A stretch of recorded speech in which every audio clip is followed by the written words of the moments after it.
اعتकाफ के बारे में आज एक हम अहम दूसरा मसला बयान करेंगे जो आम तौर पर कसीर मिकदार में पूछा जाता है। मर्द भी पूछते हैं, औरतें भी पूछती हैं कि एतिकाफ की हालत में हम ऑनलाइन क्लास ले सकते हैं या ऑनलाइन क्लास पढ़ा सकते हैं।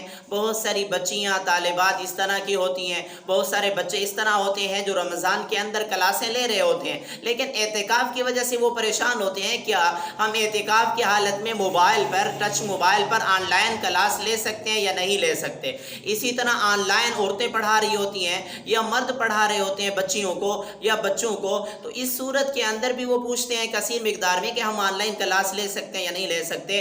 इस सवाल का जवाब ये है कि एतिकाफ की हालत के अंदर आप ऑनलाइन क्लास ले सकते हैं, चाहे वो मर्द है चाहे औरत है, पढ़ने वाला मर्द है पढ़ने वाली औरत है, क्लास ले भी सकते हैं। औरत अगर छोटी बच्चियों को पढ़ा रही है तो एतिकाफ में बैठकर वो मोबाइल पर उनको क्लास पढ़ा भी सकती है। इसी तरह मर्द अगर पढ़ा रहा है बच्चों को तो वो भी ऑनलाइन क्लास पढ़ा सकता है। तो जिस तरह क्लास पढ़ना जायज़ है इसी तरह क्लास पढ़ाना भी जायज़ है। लेकिन ये याद रख लीजिएगा कि एतिकाफ का तकाजा यही है कि जब वो क्लास से फारिग हो जाए तो मोबाइल को ज़रूरत से ज़ायद इस्तेमाल ना करे, मोबाइल के अंदर फुहश चीज़ें ना देखे। ऐसा ना हो कि एतिकाफ में भी बैठा हो और मूवीज़ देख रहा हो, ऐसा ना हो कि औरत एतिकाफ में बैठी हो और नाउज़ुबिल्लाह गाने सुन रही हो, नाच गाना देख रही हो। इस तरह तो फिर एतिकाफ का वो जो है मकसूद बाकी नहीं रहेगा, जो उसके अंदर जो इबादत की लज्जत है वो बाकी नहीं रहेगी।